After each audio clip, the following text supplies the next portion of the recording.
Boa tarde. Meu nome é Ana Maria Santos Alves Pereira. Eu sou aluna do curso de licenciatura em História. Meu polo fica na cidade de Montemor, São Paulo. Meu RU é 190 4117.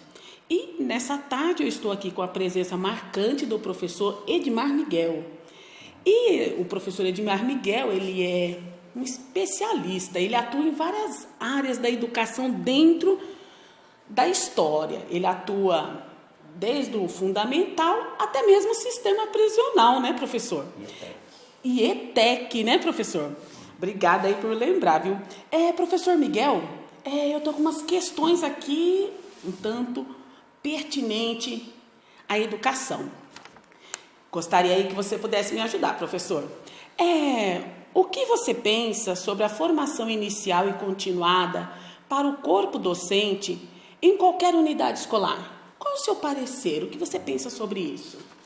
Eu acredito que a formação do professor ela é fundamental, porque é no dia a dia da sala de aula que a base de formação dele, a base teórica, a base de conteúdo, ela é de fundamental importância. Sim. Como você mencionou, eu dei aula e dou aula em várias instituições e a gente se depara com a realidade das mais distintas e diferentes. Sim. Teve um ano que eu brinquei que um dia inteiro eu saía de um extremo a outro de realidades estudantis, né? De uma classe de curso de ETEC, de filosofia, que eu dou aula de filosofia também. Sim. O curso de ETEC, de ensino médio, ia para um EJA do sistema prisional, um EJA do sistema público normal, né? Sim.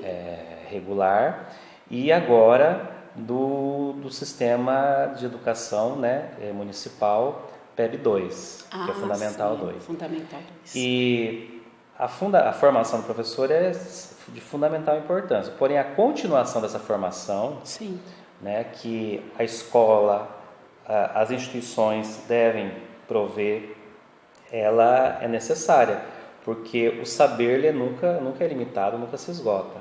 Todo dia há algo novo, todo dia há uma descoberta nova, todo dia tem uma ciência que precisa ser compartilhada. A sala de aula é muito dinâmica, o conhecimento é muito dinâmico. Sim. Todos os dias você abre aí as portas e janelas, tem coisa nova acontecendo. Ainda bem, né, professor? Exatamente. Como dizia Rubem Alves, né? O saber está aí. Está no livro, está na internet, está na realidade, está na rua. É verdade. O professor é o mediador entre esse saber que está aí, nesse mundo acontecendo, e o aluno que está aí, passível, desejoso, ou precisando ser despertado para aprender esse saber. Então, o professor é aquele mediador. E, então, nesse caso, a formação do professor e a formação continuada se faz muito necessária para esse engajamento, para essa ampliação de saberes, porque não se pode parar. O professor tem que estar sempre aprendendo. Eu brinquei esse dia com uma pessoa assim: o médico para de estudar alguma vez? Todo dia a ciência está descobrindo coisas novas na área da medicina, cura, remédio, tratamento, exames. O médico nunca para de estudar. O professor, muito menos. É verdade. Porque os saberes estão aí, são dinâmicos e todo dia tem coisa nova. Que bom, professor. Uma outra perguntinha aqui, professor. Em sua opinião, como professor de história, você acredita que ao se pensar um modelo de professor, deve-se levar em conta o contexto no qual se constroem e se ampliam os saberes docentes? Sim. Colocando isso numa questão assim de educação, em sala de aula, de escola, seja ela pública ou não, cada realidade é uma realidade.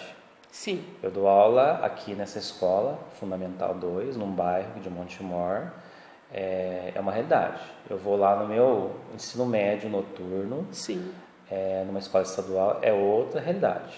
É outro público, é outra clientela, é outra cultura, é outro nível de coisas, é outra problemática.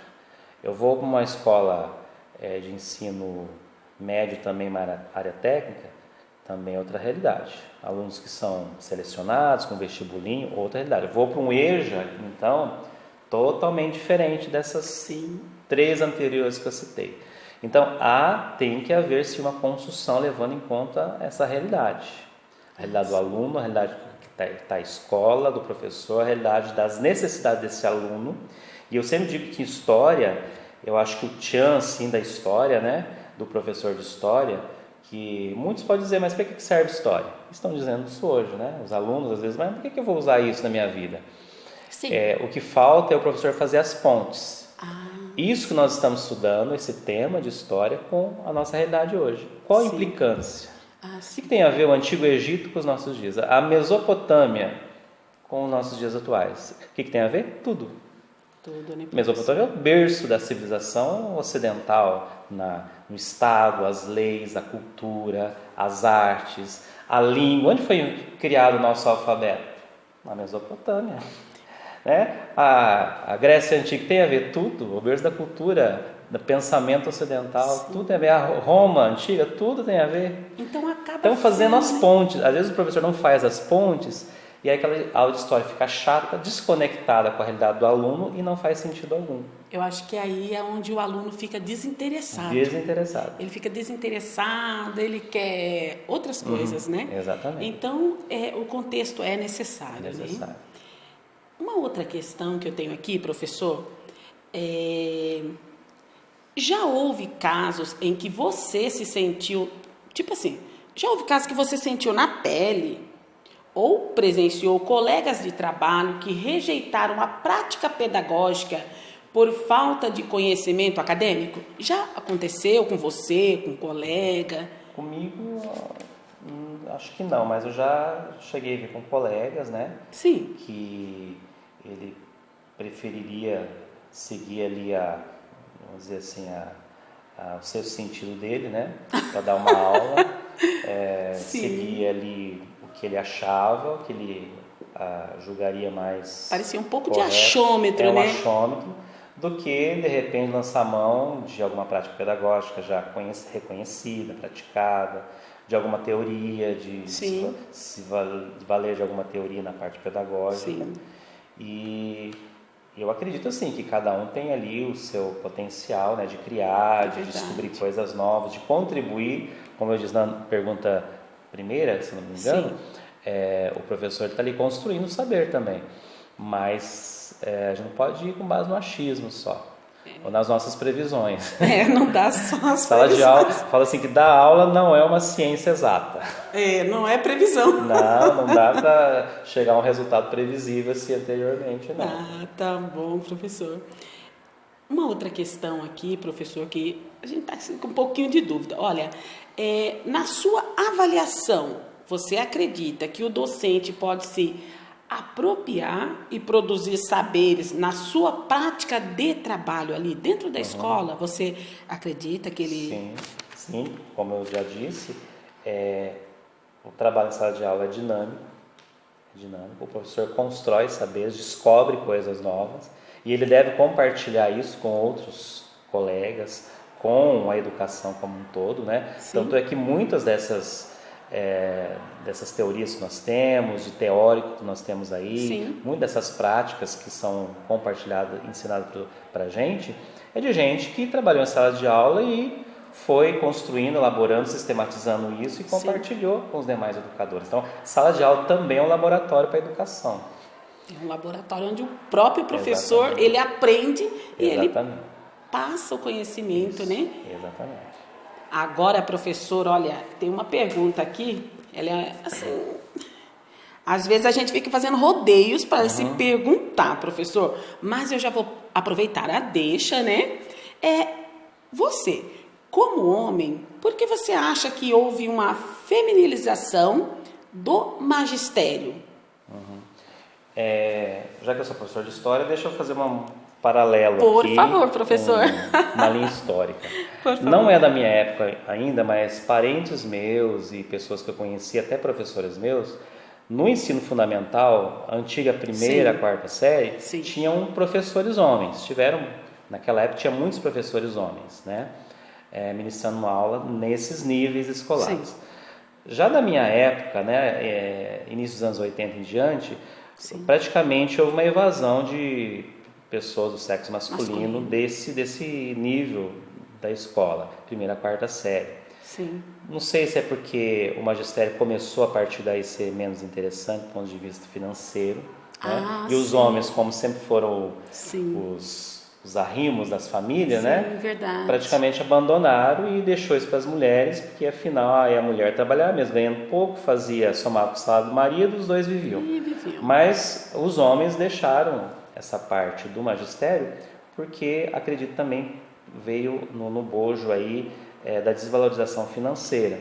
Começou também talvez uma cultura de que esse nível é mais para a mulher, porque é criança, a mulher tem mais empatia, mais delicadeza, o homem nem tanto, né? Hoje, nas escolas municipais, a gente vê homens dando aula para esses níveis, mas na parte de educação física, artes, inglês e coisas assim, mas assumindo classe mesmo ainda no nível fundamental 1, a grande maioria mulheres. Fundamental 1, educação infantil. Educação infantil, pré-escola, sempre mulheres. A partir do Fundamental 2, os homens, que nem a nossa realidade aqui, os homens praticamente é metade do corpo docente. Sim. Ensino médio mais ainda. Essa pergunta, essa questão aí, anos atrás eu discuti com um conhecido meu que é psicólogo. Sim.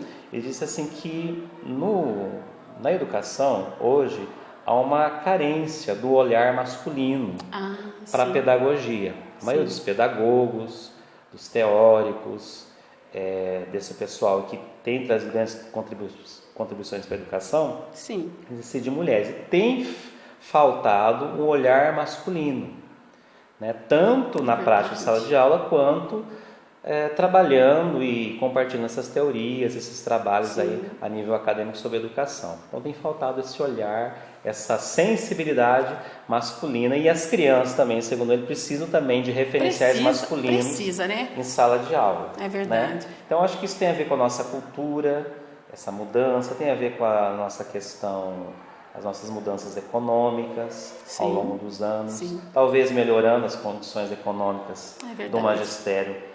Isso também mude nos próximos anos, né? Possam os homens estar mais presentes nessa parte da educação básica, né? Na educação infantil, fundamental. Eu já tive, mas de ver, de ler, em países assim como Suécia, Dinamarca, países escandinavos, né? A Noruega, como eles têm uma sociedade, uma filosofia de sociedade assim, muito igualitária, é muito comum, normal, homens dando aula para esse nível, para a escola, jardim maternal, o ensino infantil como um todo. Mas é como você diz, o financeiro parece que ali anda junto, eu acho né? Que fez a grande diferença, né? Fez os homens meio que abandonarem esse segmento. Sim. Olha, professora, eu estou bastante agradecida pela sua entrevista. Foi de muita valia o que você passou para mim. Aprendi bastante com o que você passou. Estou bastante contente e quero agradecer você mais uma vez. Muito obrigada pela entrevista e uma boa tarde a todos. Obrigado, boa tarde a você também.